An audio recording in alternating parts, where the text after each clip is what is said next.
Video में मैं बताने वाले हैं कि एपोप्टोसिस क्या होती है।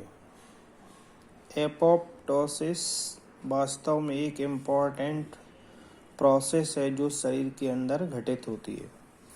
अगर एपोप्टोसिस ना हो तो फेगोसाइटोसिस की क्रिया नहीं होगी और जो सेल के अंदर इंजरी होती है या आउटसाइड में, उससे हम लोग निजात नहीं पाएंगे।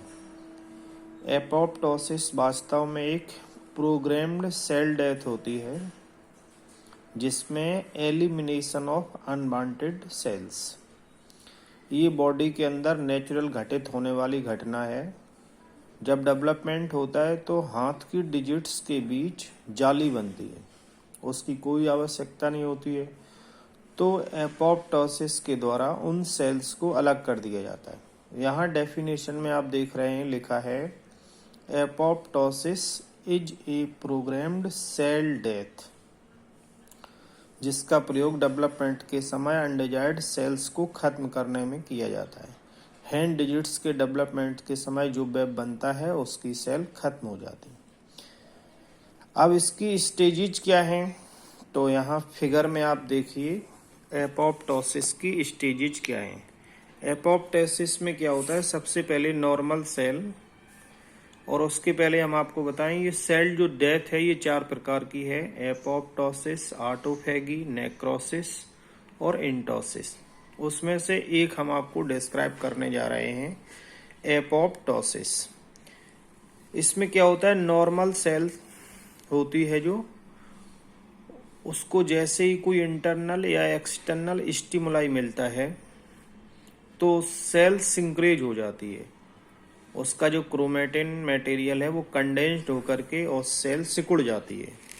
दूसरे स्टेप में क्या होता है, उसका जेनेटिकल मटेरियल बिखर जाता है तो उसको बोलते हैं न्यूक्लियर फ्रेगमेंटेशन, और जो न्यूक्लियर मेम्ब्रेन है ये डिसइंटीग्रेट हो जाती है और मेम्ब्रेन बाउंडेड ये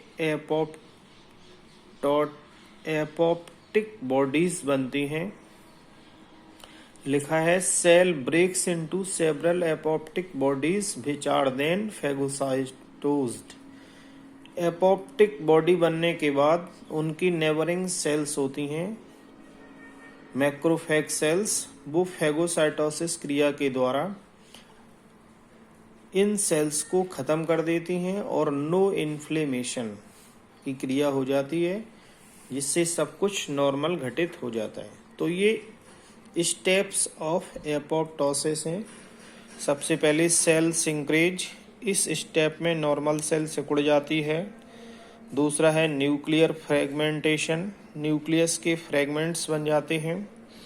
और तीसरे स्टेप में फॉर्मेशन ऑफ एपोप्टिक बॉडीज, इसमें एपोप्टिक बॉडीज बनती हैं। और चौथे लास्ट स्टेज में नेबरिंग सेल्स के द्वारा सेल्स की फेगोसाइटोसिस हो जाती है और अनडिजायर्ड सेल्स खत्म हो जाती हैं। ये होगा उसके स्टेजेज ऑफ एपोप्टोसिस। अब हम बताने वाले हैं आपको टाइप्स ऑफ एपोप्टोसिस। जो एपोप्टोसिस होता है ये 2 प्रकार का है, इंट्रिंसिक एपोप्टोसिस पाथवे और एक्सट्रिंसिक एपोप्टोसिस पाथवे।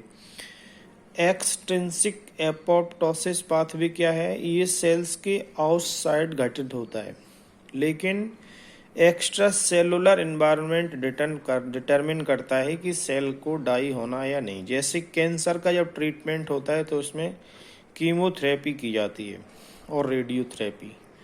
तो ये कीमोथेरेपी और रेडियोथेरेपी जो कैंसर ट्रीटमेंट में होता है, ये in extrinsic pathway of apoptosis की क्रिया होती है। इसमें क्या होता है, exogenous and endogenous stimuli cell को दिया जाता है, जिससे उसका डीएनए डैमेज होता है और माइटोकॉन्ड्रियल स्ट्रेस होता है।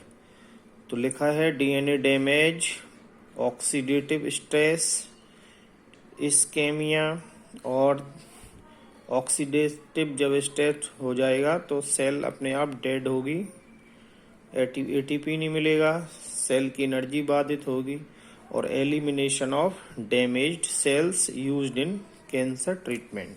तो ये एक्सट्रिंसिक पाथवे ऑफ एपोप्टोसिस होता है। इंट्रिंसिक पाथवे क्या है? जब सेल के अंदर इंजरी होती है तब इंट्रिंसिक एपोप्टोसिस होती है और उससे स्ट्रेस एक्टिवेट होता है और सेल की डेथ होती है। तो एपोप्टोसिस एक बहुत ही इम्पोर्टेंट प्रोसेस है बॉडी के अंदर घटित होने वाली। इससे तमाम अनडिजायरेबल अनवांटेड सेल्स को खत्म किया जाता है और बॉडी नॉर्मल हेल्दी रूप से काम करती है। मिलते हैं एक अगले वीडियो में, तब तक बने रहें।